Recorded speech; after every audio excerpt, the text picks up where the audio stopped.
What's going on, guys? My name is Crav. Welcome back to another episode of Building and Tuning. On screen right now is a Honda S2000. This is one of my favorite cars in the game, actually, not just because it looks really nice, but it was originally my favorite car to drive. When I first got Forza 5, this was the car that I was always in, racing online and also hot lapping. Before it all, we found out like the 1.6 liters and the 5.7 liters. This car was the ultimate car for C class and I think B class as well.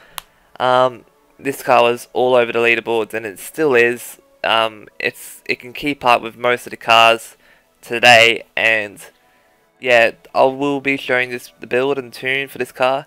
So yeah, let's get started. This car is for C class. It is an all-rounder. It can go anywhere. Preferably not Alps and Prague though, but it will go everywhere. It's super balanced, and it's got plenty of grip, and it's got a lot of acceleration and top end as well.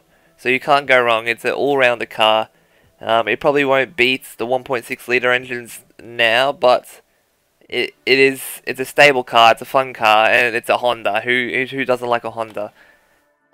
So first off, we're going to go to the conversion. We're going to go to engine swap. We're going to have a stock engine in it, so it's not going to have any other engine upgrades. It's going to be rear wheel drive, so that's going to be a stock drivetrain. And we're going to have a centrifugal supercharger as well. There's only a couple of engine parts to it, but this car is absolutely super fast with that Honda Tech engine. Front bumper, race bumper. And the rear wing, we're going to put the race rear wing on, of course. Tyres.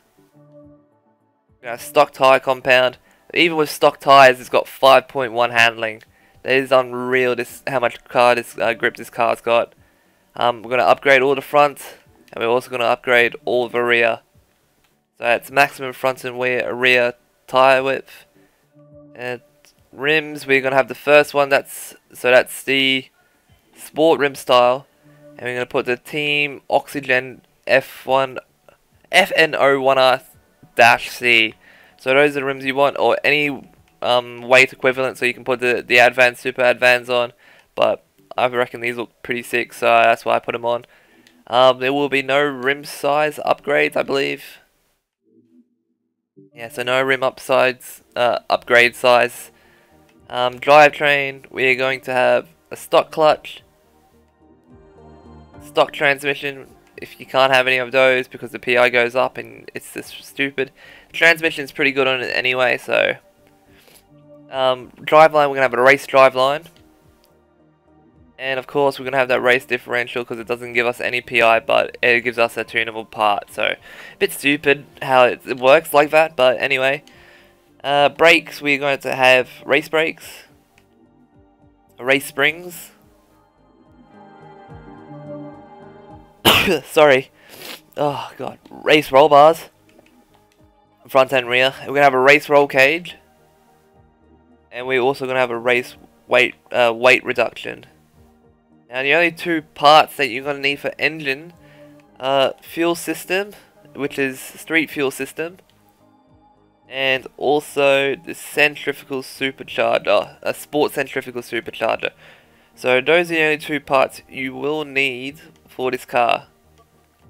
I'm 110% sure. I went and checked everything before this video. So it's going to be the street fuel system and the sport centrifugal supercharger upgrade, and that's all the parts. And I think the horsepower is going to be 295. Yep. So 295 horsepower and 197 torque. The weight should be 2499 pounds. 50% on the front and 2.2 litre displacement. So we're going to go to the setup. We're going to have 30/30 tyres. This tune is pretty old. At the time I didn't even upgrade the alignment. It was still like -0.08. But I've upgraded it. It's got a little bit quicker now. It's got a little bit more grip now. So tyres are 30 and 30, front and rear, obviously. Gearing, we don't have an adjustable tuning gearbox, so that's stock. Alignment is -2.3 and -2.1. So is 0 and 0, and the caster is 5. Roll bars, there are 15.1 and 11.5. This car has got a lot of turning, so it's just stiffening up the front end to give that little bit extra grip to the rear. But it is a really balanced car, so you can run this car without traction. You can run it with traction, however, I think you lose time a little bit. But if you're a little bit heavy-handed on the throttle, or heavy-footed on, is it heavy-handed or heavy throttle? Anyway, if you're heavy on the throttle, I'd suggest having this way because it will give you a little bit more balance on the rear. Same thing with the springs, 466 on the front, or 466.9, which is 467, and on the rear, which is 441 or 442, because it kind of glitches out every time you go into the and it changes. Ride height is 4.4 on the front, 5.3 on the rear. It doesn't bottom out. It's a pretty stable car. You won't have any problems there. Rebound is 10.3 on the front, 10.4 on the rear. And on the bump stiffness is 1 on the front and 1 on the rear. So because this car's got really pretty good grip, we dropped the downforce, so it's gonna have 50%, not 50%, 50 pounds of downforce. That's minimum on the front, and 75 pounds of downforce on the rear, which is also minimum on the rear. I remember back in the day when my team first started to use this car, they all had maximum downforce on the car, and I had no downforce on the car. And we were hot lapping, and I was a little bit faster than him by a couple of tenths because I had extra top end, and they kept on thinking I had extra horsepower. I said, no, I had no downforce. And then they're like, so you can't be. That's ridiculous. So anyway, at the end, they did that. It's like, oh, okay, yeah, that works. So you don't need maximum downforce for these kinds of cars and this type of class because it's really slow. You need all the top end you can get. So that's why it's got minimal downforce on the front and rear. So braking, 48% on the balance.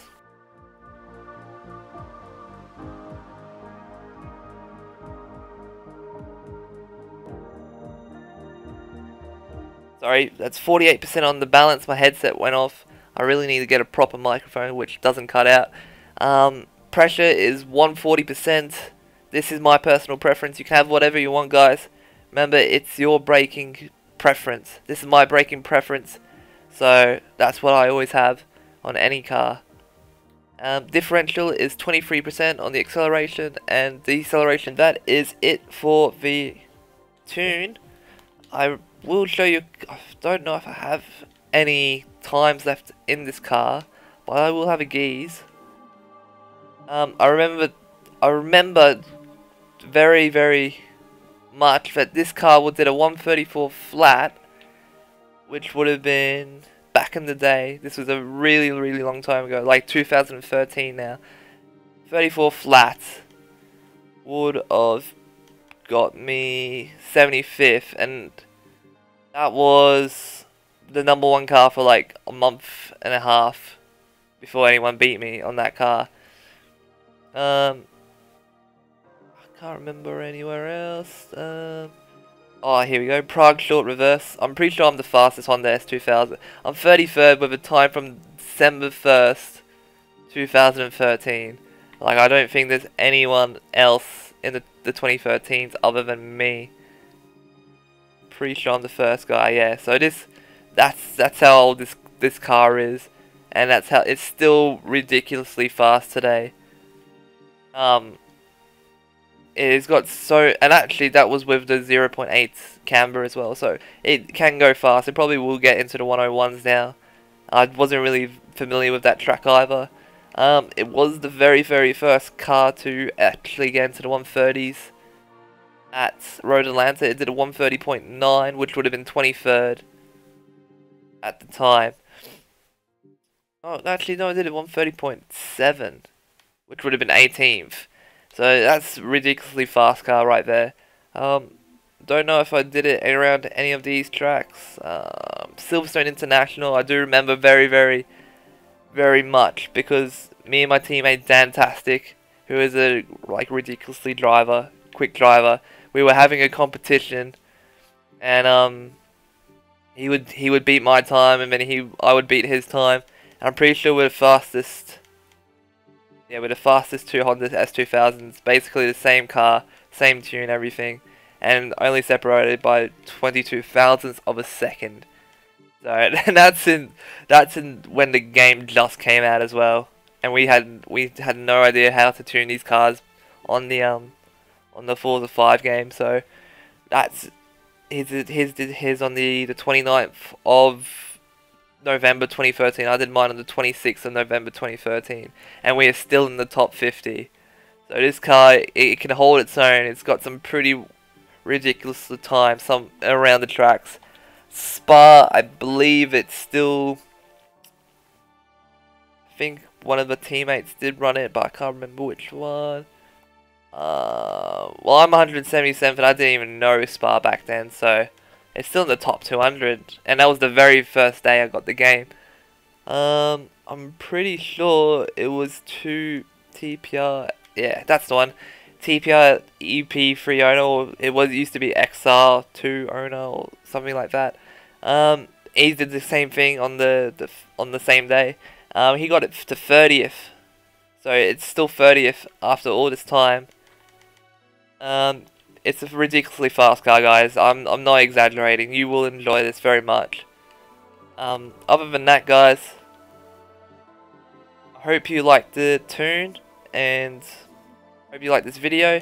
If you did like this video, please give this a thumbs up, because it really appreciates it. I really appreciate it, and it gives me some indication to whether I should keep posting this kind of stuff. And if you want to see more of this kind of stuff as well, if you did like it, please subscribe. And yeah, I'll see you guys later. Hopefully you guys like the tune. And actually, one more thing, I will be away for the next couple of days. I'll be in Melbourne racing go-karts. Actually, this was my first race of the season, and I might not be able to post anything until next week.